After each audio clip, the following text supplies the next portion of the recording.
Hello and welcome to this Institute for Government event to discuss what should the Labour government's public service priorities be. I'm Gemma Tetlow, I'm Chief Economist here at the Institute for Government and I'll be chairing today's event. Welcome to all of you in the room, it's great to have a full house today and welcome to everyone who's joining us online. Keir Starmer and his newly elected government have inherited a very difficult picture of public services. Most services are performing worse now than they were on the eve of the pandemic and even worse than they were in 2010. But future funding, based on current plans, is very tight. At the start of this week, we put out a new report looking at setting out the most pressing problems facing the new government in 4 key areas of public services: health and social care, schools, local government, and the criminal justice system. And the cross-cutting issues affecting all of those areas, like underinvestment in capital and major workforce challenges. So today's event, we're going to discuss what are the most pressing public service challenges facing this new government, what will happen to service performance if the Labour government sticks with current spending plans, how might services be improved without spending more, and where should any extra funding be prioritised if there is more money to go around. To discuss these questions, we have my colleague Nick Davies, who leads our work on public services. We have Sam Friedman, who is an IFG Senior Fellow and also author of the very excellent book, Failed State, Why Nothing Works and How to Fix It, which you should definitely all read. And finally, we have Patricia Hewitt, who's former Secretary of State for Health and is now Chair of NHS Norfolk and Waveney. So Nick, let me come to you first. Tell us about this new report. So yesterday we published this new report, which is the first as part of a new 3-year funding partnership with the Nuffield Foundation. As Gemma said, it focuses on the 4 biggest problems in 4 different service areas: the NHS, schools, local government, criminal justice. The 4 biggest cross-cutting issues, looks at the implications of sticking with current spending plans and then makes recommendations on how we could fix all of this. I'm going to highlight just some of the problems that are most challenging given the new government's public service agenda, which is broadly for public services to be more local, more preventative, and more person-centred. So in the NHS, services are far too concentrated in hospitals. Spending on hospitals is 63% more than adult social care, mental health, community health and public health combined. We also have a major shortage of GPs, yet since 2015 the number of full-time fully qualified GPs has actually fallen by 5%, and the number of GP partners has fallen by more than a quarter. In schools, attainment at the primary level has been hit by the pandemic, and the disadvantage gap at both Key Stage 2 and Key Stage 4 has grown to levels not seen in more than a decade. In local government, finances are unsustainable. So in the last 6 years, 8 different local authorities have issued Section 114 notices, which is the local government equivalent of bankruptcy, and that compares to just 2 in the 30 years that preceded that. And in criminal justice, despite the fact that the vast majority of crimes, around 90%, go unsolved, prisons, criminal courts and probation are already badly overstretched. In terms of the key cross-cutting issues contributing to that, I'd like to highlight 2. So firstly, our historic, and by that I mean over decades, underinvestment in capital. So that's in new buildings, in maintenance and equipment. And particularly since 2010, cuts to spending on preventative services, which has contributed to the rise in demand for acute and very expensive services. That poisoned inheritance means that sticking with existing spending plans is likely to prove untenable. So if the new government was to stick with those, that would be a tighter spending round than any of the 5 spending reviews under the Blair and Brown governments, and would likely mean that most of the services we look at would be performing worse at the next election in 2028 or 2029 than they were in 2019, never mind in 2010. So to fix those problems, we call for a bold programme of public service reform that is focused on outcomes rather than inputs, on prevention rather than acute provision, on capital rather than day-to-day spending, on supporting frontline innovation rather than top-down command and control, and on focusing on the contribution of public sector staff to services rather than their cost. Much of that can be done without spending more. So the government could do that by better prioritisation, by embedding prevention and improvements to investing in spending frameworks, by changing policies, regulation and tax to try and reduce demand for acute services, and by taking a more collaborative approach to workforce disputes and negotiations. And if the government began those immediately, you would start to see some benefits of that by the end of the Parliament. And over the sort of the medium to long term, I think you could deliver substantially improved performance in public services at current levels of public spending. But if the government is looking to deliver bigger and more quick improvements to performance, then it's likely going to have to spend more, at least in the short term. And if it does so, we would prioritise that spending on capital projects, particularly maintenance, on preventative programmes, and on key workforce groups such as GPs, social workers, criminal barristers, and the badly neglected group of managers and support staff who we've cut quite a lot in recent years. I'm happy to discuss more in questions. Brilliant. Thank you very much, Nick. Tricia, come to you next. Thank you. How do you think the next government, or this next government, the current government, the new government, should approach these challenges? I know, we're still getting used to it, aren't we? Keir Starmer addressing Rishi Sunak as Prime Minister, I think. Yeah.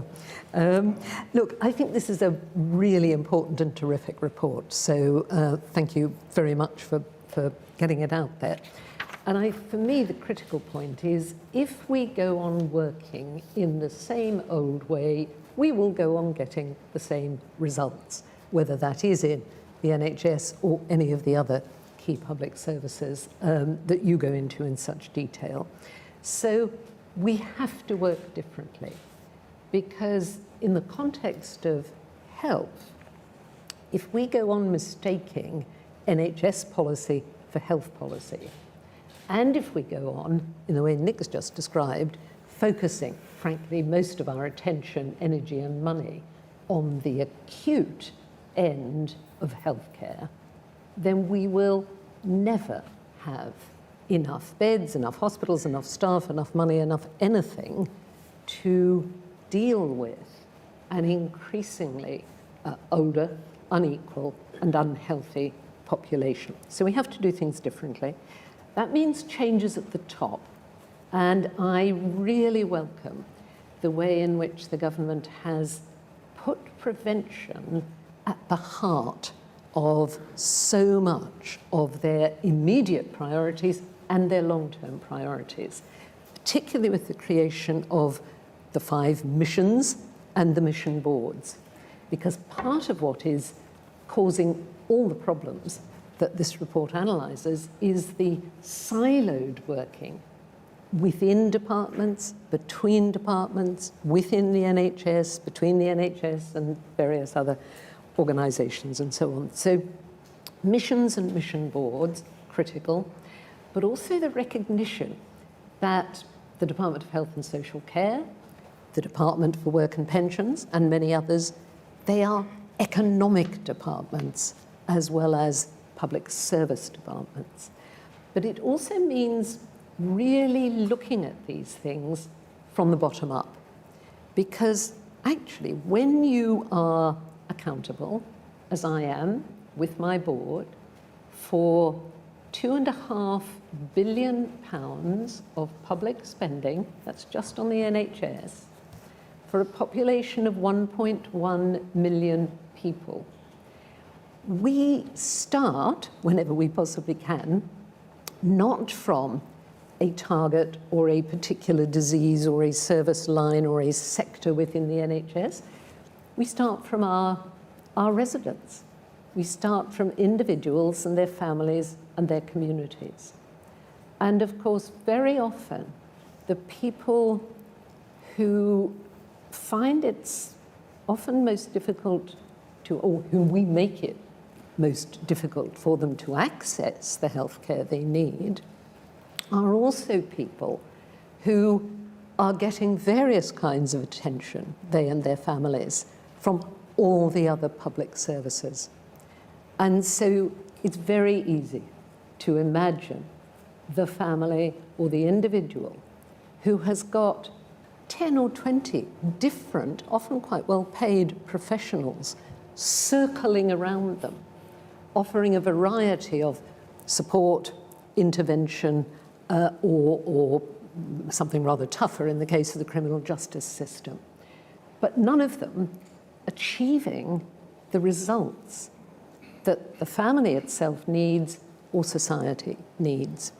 And with these missions, and particularly if we look at the very large and rapidly growing group of people who are out of work because of ill health or disability, or unable to work the hours that they would like to work and need to work because of ill health and disability, we have got the most wonderful opportunity with integrated care systems and combined authorities, different levels of local government, different geographical areas and so on, but essentially to join up support and intervention around individuals within their families and communities in a way that we know, because so much of this is already happening on the ground in our country and in different parts of the world, we know that we can use existing budgets and existing resources, including community assets, far more productively and effectively than we are using them at the moment. But for that, we need, at this local partnership level, considerably more freedom from the industry of targets, top-down micromanagement, siloed financial targets, none of which, simply in the NHS and social care alone, actually, to take a different example, give anybody an incentive to keep older people out of hospital. And yet for older people, I speak as one myself, the worst thing, more or less, that can happen to you is an avoidable emergency admission to hospital. That is really disastrous for your health and well-being. My goal with exercise and various other things to avoid it. But we need a funding system, a financing system, using existing resources that gives all the key players an incentive to shift upstream and put the effort into all the things we know work, which enables more people to stay active, healthy, independent for as long as possible. And then, of course, when the time comes, to have a good death as well. But whichever group of the population you're talking about, we can do so much more. And therefore, the mindset within the NHS also needs to be a mindset of not, well, if you want us to do more, you'll have to give us more money. It's give us the freedom within appropriate accountability and all the rest of it to do far more with our partners, with the resources that already exist. Thank you very much. And Sam, finally coming to you, what guidance does your book have for how we got into this state and how we get out of it? Thank you. I just want to talk about two things really. I'm going to come to that and talk a bit about the book. But first, I want to talk about money, which ultimately a lot of this comes down to. I think, to Nick's point, I think there are very few people who would disagree with the statement that the public finances as currently set out, the public finance spending projections are not sustainable given the state of public services. And as I think there's sort of general agreement on that, I think the Labour Treasury team in private would agree with that as well. I think the expectation is that what they will do is play around a bit with the fiscal rules. They'll get some sort of benefit in the fiscal rules anyway from rolling on a year and things like that. They'll get a bit of space in the fiscal rules and be able to do a little bit more borrowing. and also that they'll raise some taxes, not the 4 that they've promised not to raise, but other taxes, maybe capital gains tax, maybe some of the inheritance tax reliefs, etc. But by doing those 2 things, they'll get themselves into a position where it'll be okay, because they can actually spend a bit more money on some of these services that are going very wrong, and that'll be the sort of way out of this. And I suppose the point I wanted to make is that's just not going to be enough, because if you go department by department, and this report that the team here have done does sort of 4 of the public services, but you can go literally every single department, and there is some kind of huge crisis, something huge broken problem there, and there is no model of reform to fix those problems that doesn't involve spending some money up front at least. Just let's look at one department, the Department for Education, which I happen to know best, and is by no way the most broken of the departments. I would say criminal justice and health are in a much worse place than the education system. And yet you've got, just within that one department, you need to find money to continue the rollout of childcare for 1- and 2-year-olds, which is not in the baseline, the Treasury baseline. You have to, there's a on special educational needs for schools, there's now a £2.5 billion debt that local authorities have built up that's being held away from the rest of their debt, and sort of not, at the moment there's a rule change that's not forcing them into bankruptcy, but at some point that rule will have to change back. And you've got to deal with this £2.5 billion debt on special educational needs, which is growing by about 600 million a year. You've got higher education in serious trouble, begging on the front pages of the newspapers for a bailout, or a tuition fee increase, which now does cost the state money. So that's just one department, and you've got 3 big issues that there is no way of getting out of without spending money. Now, there are lots of things you can do that are reform-based and not about spending money and so on, but there is just no way. And that is true of every single department, I think, almost without, possibly some exceptions, but almost without exception. You cannot reform your way to a bigger army. You cannot reform your way to more prison space. So I think it's probably, maybe Rachel Reeves' speech that she's going to do next week in Parliament will give a bit more of a sense of this, but I don't think yet the political system has quite clocked how bad things are, and that you can't leave. You can talk about prioritisation and say we're going to really focus on this, but you can't leave any of these problems. It's not something you can say, well, we're going to prioritise criminal justice so special educational needs can wait for 10 years. It's already in a huge debt. You can't say we're going to focus on waiting lists, but we're going to leave mental health. So you kind of have to do something on everything. So I think the big story for me over the next year is yes, it's going to be about what does Labour's reform programme look like, because they haven't really set out a public sector reform programme yet, but also where is the money going to come from, and how much of a battle is there over that finance, and how you get that finance. And obviously it will depend a bit on what happens with the economy, but in the short term, I think we can safely say that this is going to be a big challenge. So that's kind of one thing I want to say. The other thing I want to say is about the book, really, and sort of the argument that I make in there is that you can't solve individual policy problems without looking at some of the kind of meta problems of the state that have evolved over the last 40 years across successive governments, of varying degrees of quality and competence, but that nevertheless, even if we would hope this government would be a lot more effective than the last one, will stymie them and make it very difficult for them to do anything about unless they deal with these kind of big meta problems. And the ones I particularly talk about in the book, one is centralisation, which I think Patricia's talking a bit about as well. This sort of sense of trying to do everything increasingly through not just Whitehall, but the Treasury and Number 10. And the sort of way that sort of overwhelmed our ability to do anything functionally well. And this need to build state capacity, which you can see Labour embracing a bit through the sort of work they're doing on devolution and the sort of greater role they want to give mayors, although we need to see what that looks like when it's detailed and a detailed picture is given. But you can see that there's sort of some understanding of that meta problem and some move in that direction, but at the moment I'm not seeing that it's going to be strong enough shift in that direction and away from and there's still areas like health where you've got a real tension between kind of the integrated care model and the kind of target model, and I don't think Labour have yet taken a very clear position on which way that's going to go. And you could make, you could see arguments for both ways, but ultimately they need to go down the devolution route. So there's sort of that problem of centralisation. There's a problem of scrutiny.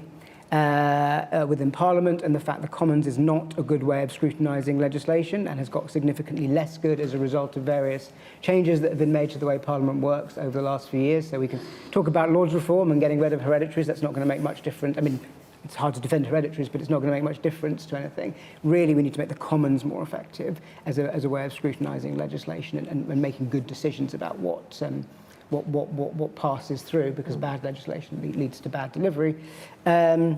Civil service, and I think you've seen a changed attitude from Labour immediately on civil service, which is good. The sort of Tory model of not doing any actual reform but just being incredibly rude to people was not a good way of doing things. So you don't need to be rude to people, and you don't need to be sort of unnecessarily hostile. But the sort of worry is you flip too far the other way and say we can work within this system, and there have been for 60 years we've had endless reports explaining exactly what the problems are with the way our civil service model works and how they could be changed, but no one's ever really managed to grip that problem.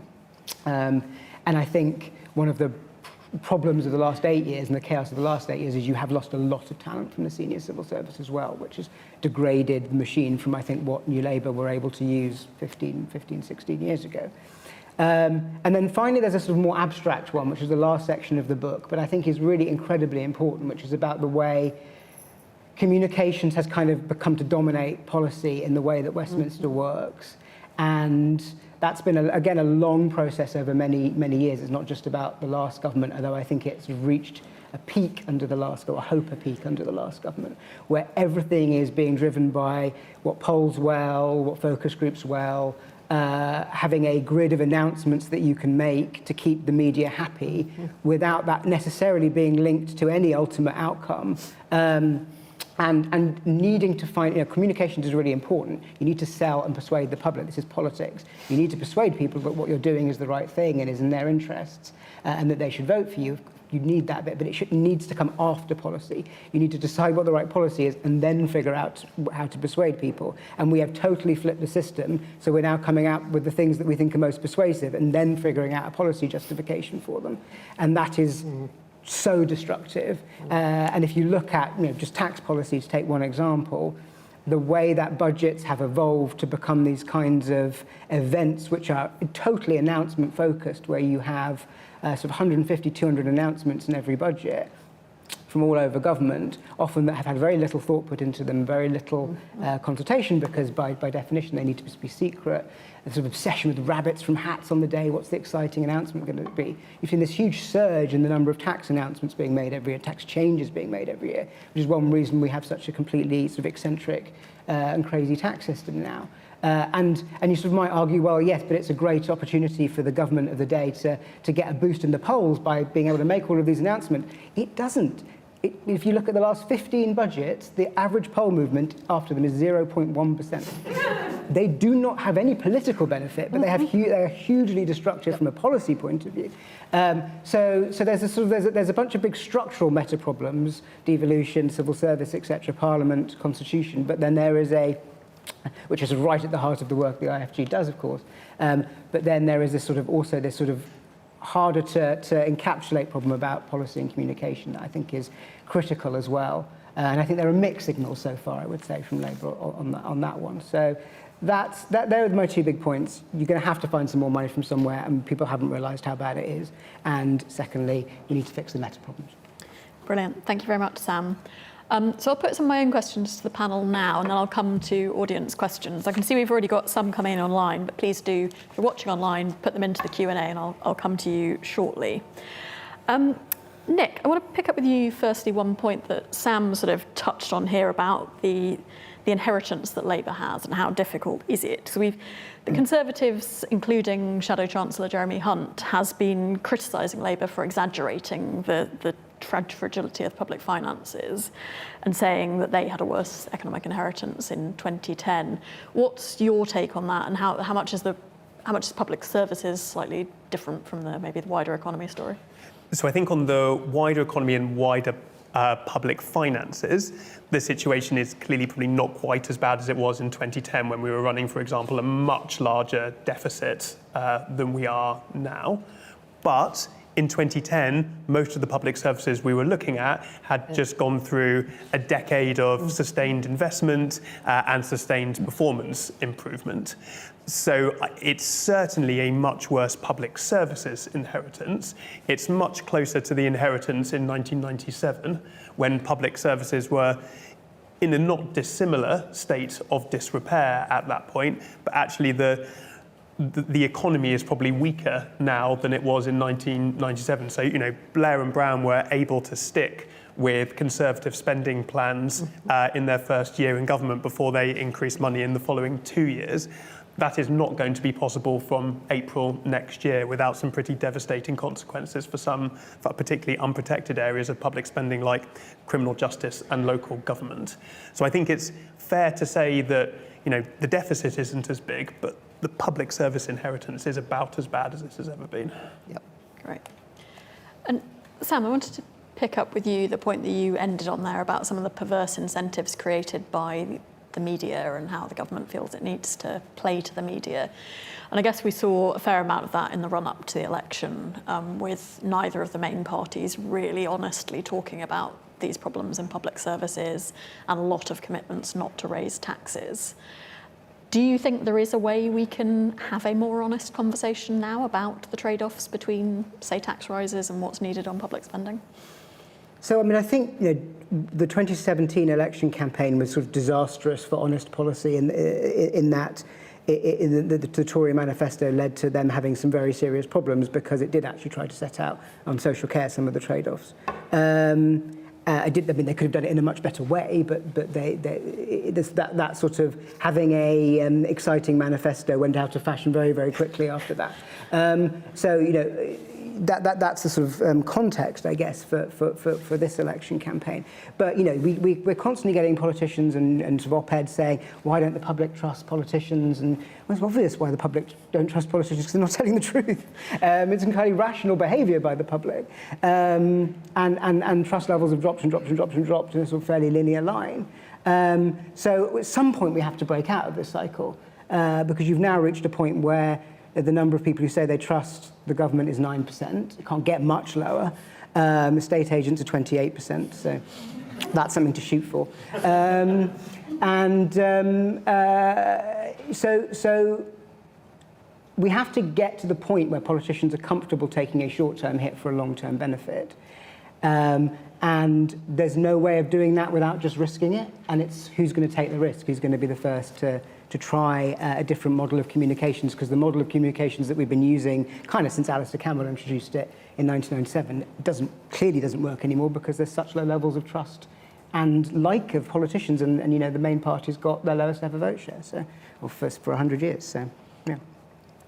Patricia, do you you've been on the inside of this? As somebody who did a stint as a press secretary to Neil Kinnock when Labour was in opposition an awful long time ago, I bear some of the responsibility as well as some of the scars for all of that. And of course you're right about the highly destructive impact of getting to a point where kind of message was everything, and that really won't do. But Sam, I think you're not sufficiently distinguishing between where we had got to as a country and particularly in an election campaign. Nobody of any political party was going to go into the last election campaign thinking, you know what, let's have a really serious conversation with the public about social care and how we're going to fund that in future. I mean, you cannot do it. It's been tried. You cannot do it in the context of an election campaign with all the circumstances of this particular campaign. But we now have a government with this enormous majority, with a very clear 5-year, but also 10-year ambition. Now, the voters will decide, but this is a government, it seems to me, that is already saying loud and clear, we know the problems facing our country are so enormous that, it's going to take 10 years to really fix them. That's why we have to, get cracking immediately and so on. they're also very conscious of a point that some commentators were making, as if somehow it was a criticism of the new government, that a fairly low share of the vote, less than 34%, produced this enormous majority. Now, it seems to me that the new ministers and those around them are utterly aware of that. So they're determined, I think, to do a couple of things. One is to make sure that they deliver and visibly deliver on the limited number of promises they've made. So 18 weeks, you know, we and many others are going to have to really show progress on that and make progress. And certainly there's a conviction in Wes Streeting's team that 18 weeks can be delivered within 5 years. Whew, really tough, but we think we can do it. Many of us do anyway. But that in itself, they believe, will help to start rebuilding trust.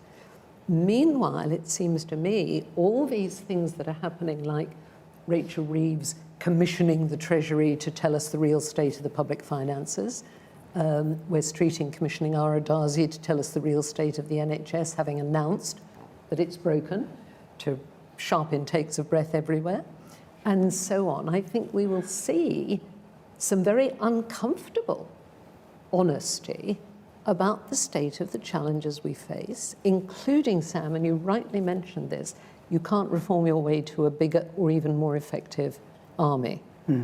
Although clearly there are things you can do with the current... Try and sort out procurement. But... precisely so.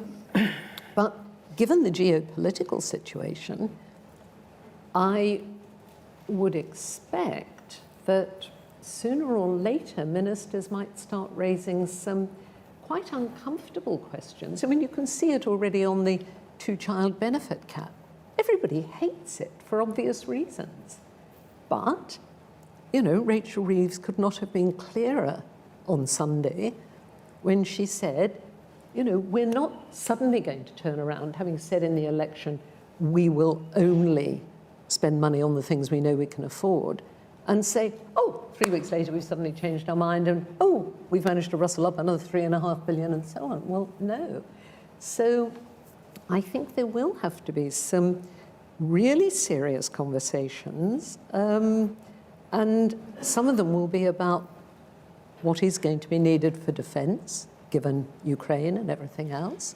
Some of them might be, you mentioned special needs education and the huge debts in local councils, but my understanding is there is also a court judgment that requires local authorities to pay, in some cases, quite extraordinary sums of money to place a child in the school or the facility that the parents want for that child. Now, I think at least it's a reasonable question to ask whether local authorities should have more say in that issue, since it is they, that's to say all of us as taxpayers, local taxpayers, who are paying for that. Nick and Sam, Patricia talked there about the prospects of making progress on the 18-week waiting time by the next election. What do you think, how much progress and how quickly can progress be made on public service performance that the public might notice, and where do you think we might be in 5 years' time if the government has a really good go at this? I mean, as Sam said, it slightly depends on how much money you want to spend and what you want to ignore. And the reality is that even the public services are doing badly, perhaps with the exception of prisons, if they keep getting worse, there isn't a sort of big, high-profile collapse point. They just get kind of slowly a little bit worse and worse. So, for example, you could, choose not to do anything about adult social care, and therefore what you'd see is the kind of continuation of subtle rationing by local authority of those services. You know, requests for care have gone up by about 10%. provision of places has gone down by about 5% in recent years. So you could allow some of those trends to continue, which might then allow you to use some limited amount of money to focus on a few priorities. But as Sam said, pretty much everything is on fire. So you're going to have to choose which of those fires to put out and which you think are going to have the biggest impact on wider systems. So it's just, for example, in the NHS, we don't think if that, you're probably going to have to put some extra money into hospitals, not least to kind of settle pay disputes. But if you're going to need to put money in beyond that, the NHS, you're going to get much more bang from your buck from general practice investment, for example, than you are from hospitals. And that would lead to some then wider system improvements. And you could, for example, help to deliver the 18-week elective target by kind of better investment in community preventative primary care services. But you're going to have to focus. But Nick, you can do much more radical things than that. I mean, please. So, there are already several parts of the country where you've got acute trusts and other partners within the NHS, and usually an external partner who's bringing smart data analytics and sometimes clinical management systems, where they are simply running their elective waiting lists, generally over multiple hospitals, in a completely different way. And when you do that and you apply some really smart data analytics, probably these days with some AI in there, and you're also running that in combination with some what I would call high-touch stuff to go with your high-tech stuff, phoning people on the waiting lists, triaging them, using some cases consultants working remotely and so on, you can dramatically reduce those waiting lists in way, and that's business process innovation, if you like. That is transformation of the way you work in a way that uses 21st century technology as a tool to enable far better outcomes, far better deployment of existing workforce, but actually you can increase the consultant workforce by making it easier for them to work, including from home and remotely. You can get better results within the same resource, and sometimes even for less resource, depending which speciality you're talking about. And I think it's that transformational approach that my supposition is the new government has had a lot of people really thinking about and planning. They've already announced how much money they're going to spend on additional capacity, both in primary care and in acute electives, some of which will be spent in the independent sector, some not.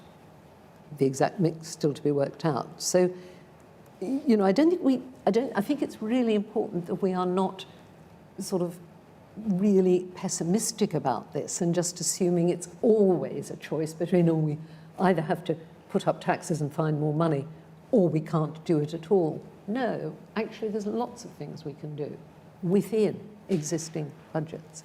So I think the challenge is always that the leading systems are always able to find ways of getting around the systemic barriers to frontline innovation. They're able to use their resources better. It's how do you help the kind of vast bulk, and particularly the poor performers, to improve. And we put out a report on prevention just before the election. Yes. That was looking at lots of frontline leaders want to do things differently, but in reality, they find all of the incentives, both financial, political, media, are against them, and so they don't. Change the incentive. But this is Exactly. the point. I think this is the point to the original question that I'm really interested in. Now, if you want to get waiting lists down to 18 weeks, there are kind of the obvious way to do it would be to do this the way we've always done it, which is to say to trusts, the one thing you need to care about is getting waiting lists down to 18 weeks. That's what we're going to measure you on. That's what your jobs are dependent on. We'll give you we'll give you a bit of extra money, and we'll give you a bit of support sort of on data and so on. But ultimately, this is all we care about. Go, and you will get results from that approach. You will get waiting lists down as a result of that. That will work, but you will not get the shift to prevention, the shift to smarter ways of thinking about, primary versus secondary, and all of that. So it's not like there's a direct choice. You can do elements of both, but it does feel like there is a big question that Yes. Wes Streeting needs to answer, I think, which is he going to go for that kind of tried and tested way of meeting a target, which will, if it doesn't get it down to 18 weeks, will certainly get it down quite a bit, at risk of a wider agenda, or does he prioritise the wider agenda at risk of not meeting the target? And that, I think, is quite interesting. I would say, I completely agree with you about targets. You can use the old New Labour target, centralised, drive it down the system. But that doesn't just leave you with no money for doing anything else. It leaves you with a bigger and bigger cohorts of people coming Yes. onto the waiting lists. Which is what So, we've had. yes, you get it down, but next year the problem's just as big, and in 5 years' time it's bigger. So you haven't achieved sustainable reductions in waiting lists, and you haven't achieved... So I think conceptually, either. yeah, I think, So, yeah. so what you have to do, surely, is get the waiting lists down. But if you get the waiting lists down by transforming the model of care, then you do, it's not a choice of short-term versus long-term.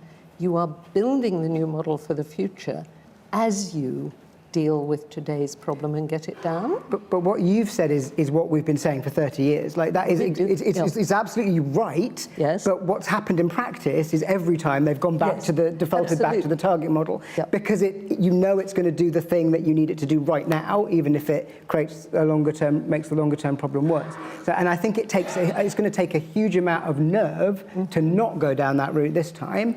And to try the right way of doing things that would produce the better long-term outcome, at risk of not hitting your 18 weeks and having that thrown against you at the next election. So I do think that's, I don't disagree with you at all. I just think no one's ever managed to actually do it Yes. before. Okay, and a fascinating discussion. I'm quite optimistic that they will this time, but anyway. I do want to allow time for questions Sorry. from all of you, so please do put your hands up. I'll take a tranche of questions. We come to these two ladies at the front first, please. Thank you. Daunting to go first. Yes, you strike me. Sorry, could you say who you are, if you don't my name's mind? Jacqueline Castles. Quite a lot of involvement in local government and health previously. But yes, you're very much concentrated on structural change. But obviously structures change and they change people and people change. So I'd like to come back to Nick's early point about general practice. Just a couple of part-time GPs in central London, both 40-ish females, and they work part-time as GPs and part-time in urgent care in hospitals because it's boring and demanding doing just general practice. But one of them actually told me that it used with women, it used to be about children. Now it's about they want the variety. And it does seem to me, when we're getting figures on general practice and so on, that people don't take into account these possibilities. And just to add briefly that also, if you think about the whole origin of the NHS, people then went into general practice and they made a career for life. Now they don't. They go off and work for American insurance companies and all sorts of things. And that's partly why, they don't want to take over a practice and so on. And I do think, I haven't heard any public discussion of this, but I do think it's quite important if you're looking at structures. If you change the structure, people change, they go away, and they're different people. Thank you. Thank you. Hi, my name is Hattie Simpson. I'm an A-level student. It was discussed at an IFG talk actually just a couple of weeks ago about this idea of having Lords ministers, so people like Vallance and Timpsons who have now been appointed to the new government, and the benefit they bring with credibility and reputation and expertise within certain sectors. And I'm curious to see what the panel thinks about sort of weighing that benefit off against the need for accountability, particularly within the Commons, and the sort of almost a failure of that if we do have these, what are essentially unelected ministers. Brilliant, thank you. And we'll take this question here as well. Thanks very much. Paul Atherton, Fellow of the Royal Society of Arts, and someone who's been homeless for the past 15 years and currently is, and a sufferer of MECFS. So I'm on the front line of all these issues. And I can't agree more with what Patricia was saying, because we have this ridiculous notion where we have demarcated departments that create the problems that cost more money. So I was in a homeless hostel, discharged from there because the DWP didn't pay me properly, put into hospital for 3 months, which completely unnecessary, huge expense. Was then placed back on the streets and was put into temporary accommodation of a cost of £250,000 for 3 years, as opposed to the local authority simply buying me a property which they kept as their own asset, which would have ended my homelessness, given them £250,000 ascending asset, which they could then just put back in stock. So my question is, how do you get departments to work holistically and see these approaches that are both easy to fix and effective budgetary? Brilliant, thank you. I'll take one of the top questions online as well. An anonymous questioner asking, saying people in the public sector have highlighted they don't feel safe to speak up when things aren't right, especially if that's challenging upwards. What needs to be done to ensure this doesn't continue to be the norm? So, Nick, let me start with you. Take whichever of those you would like to. I'm going to start with that question on how do you get departments to work holistically. So this is something we addressed in our report on prevention. So I think there is much more in spending reviews that the Treasury could do to encourage joint bids by departments. Look, I think the missions approach has quite a lot of potential for joining up work between departments. But actually, I think for a lot of public services, it is much easier to join services up at a more local level than it is at a national departmental level. And I think, therefore, a big part of the answer is providing those on frontline services with much greater flexibility and certainty. So that's about longer funding settlements. It's about less central government prescription about the design of policy, and it's about creating financial incentives that encourage that type of collaboration. And you potentially get back to, something like the total place scheme, which was being trialled right at the end of the last Labour government, was cut off before it really had a chance to show its impact. But if you speak to everyone in Whitehall about models for local collaboration and breaking down silos, that is the one that they always come back to.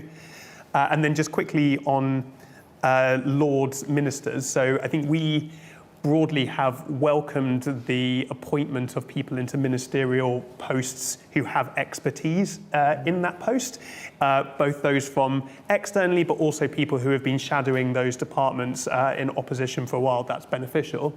Though clearly, with a Lords Minister, not only are they kind of taking on a new ministerial role, they've also got to get to grips with the Lords at the same time. So it's a big transition for those new in post. I'm conscious of time, so I might pass on. Great. Sam, do you want to pick up any of those? Yeah, I mean, the point about join up, you can certainly do join up better within Whitehall than it has been done under this government. I think New Labour did it better than it has been done under this government. I think some of the work around children that was done under New Labour was a good example of how it can be made to work. But I think what it requires pretty much always is either the Prime Minister or the Chancellor or both of them to really care about the issue, really push it. And there's just not, there's a limit to how many issues that can be done on, even if you've got very good focused Prime Minister and Chancellor within the current structure of Whitehall. So one of the reasons why I've become a real convert to kind of mayoral combined authorities is that having done research on them and spent time with them, it's just much more instinctively easy to do join up in that context because they are working directly with the families and across multiple services. And you talk to the person who's nominally responsible for police, but they will naturally start talking about education challenges and health challenges in a way you just never get in Whitehall. So it's sort of one of the reasons why, for all the challenges with the mayoral model, I'm sort of very pro shifting in that direction, just because it's just going to be much easier to do it at a smaller scale. Yeah, so that's my sort of view on that one. I think Lords ministers can have a useful role in departments because they're not worrying about the sort of electoral side so much, and they can spend more time on issues. I think if I look at the DfE over the last few years, Diana Barron, who was the Lords Minister, they basically held the place together while you had 400 different ministers from the Commons coming in and out. And it would have been a much worse place without her there. So I think under our current system, it's definitely necessary. Again, I think if you look at how you could improve the Commons, and you could make being an MP a more attractive job, and thus have a better selection of people to choose from for your executive. Although I think the new intake, there are some really strong people in it. I think you could maybe be less reliant on it, but certainly within the structures we have, they're a very valuable resource. Patricia, I mean, feel free to pick up on anyway. Could I perhaps ask you to pick up on Jacqueline's question about I was going to start on that. Look, I think we've got models all around the country of primary care at scale, primary care working really effectively within integrated neighbourhood teams. What we badly need is, first of all, a settlement to the threatened GP strike, which would be absolutely disastrous, but then a new primary care contract.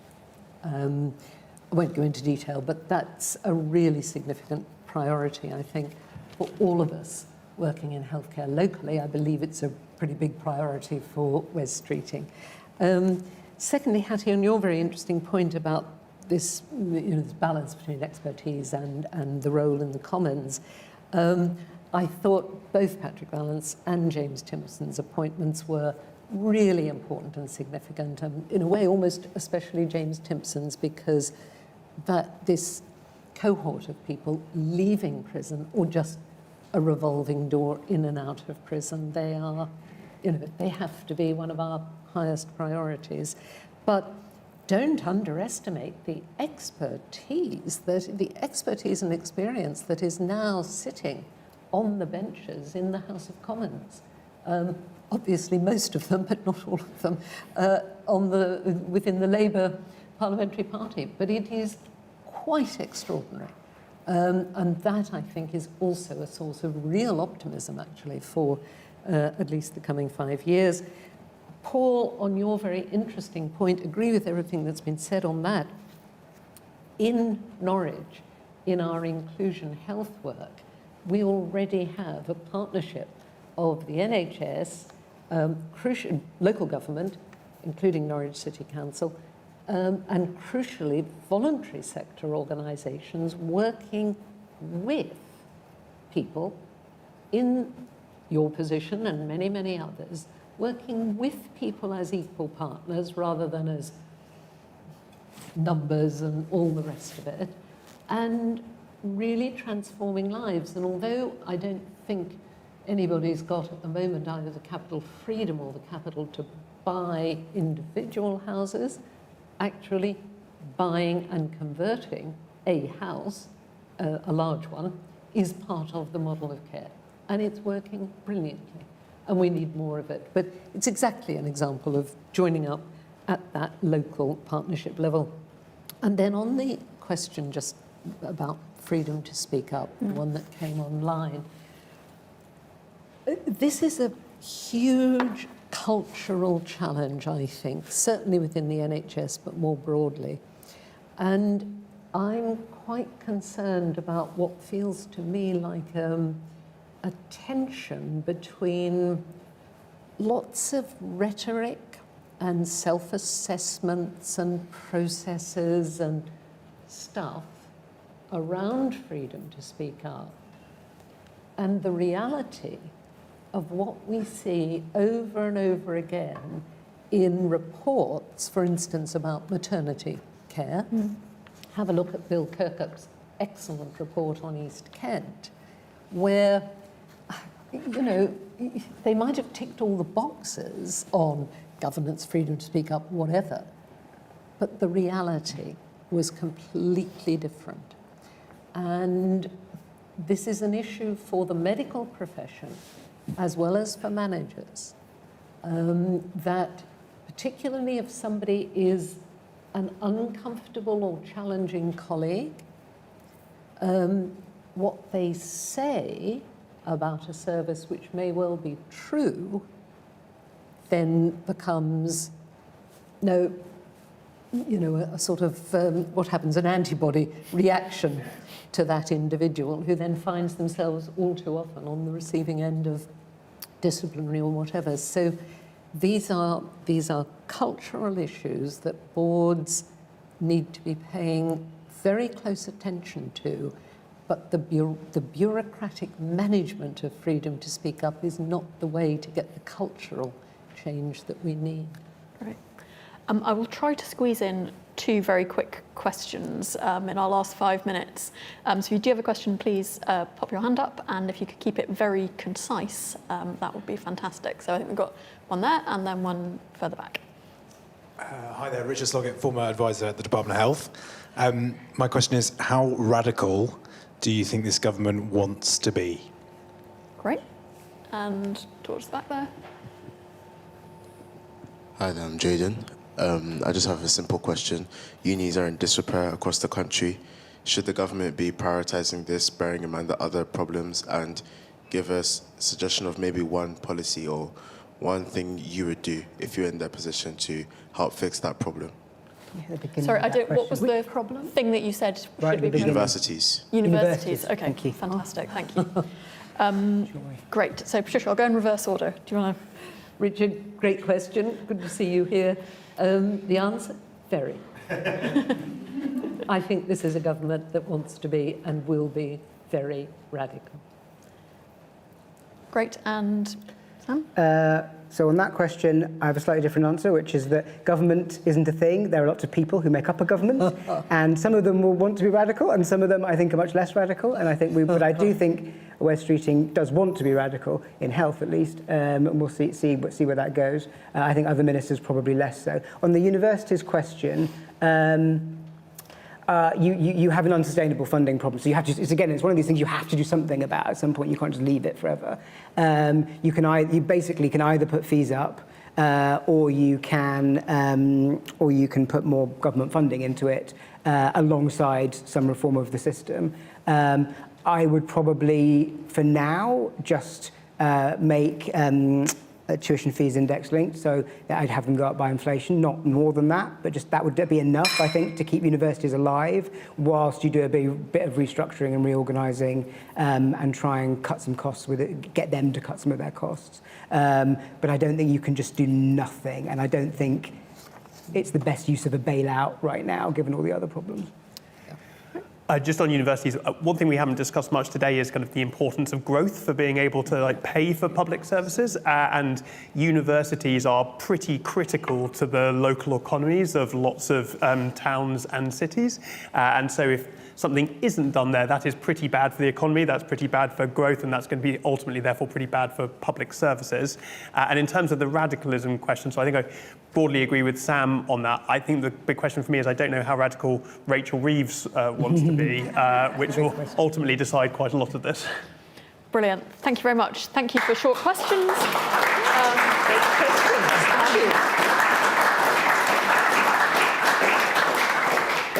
So really big thank you to Patricia, Sam and Nick for their excellent contributions to the panel, and thank you to you all for coming. We will have video and audio recording of this event up online very shortly if you'd like to listen back. You've already thanked them, but please do join me in thanking them again.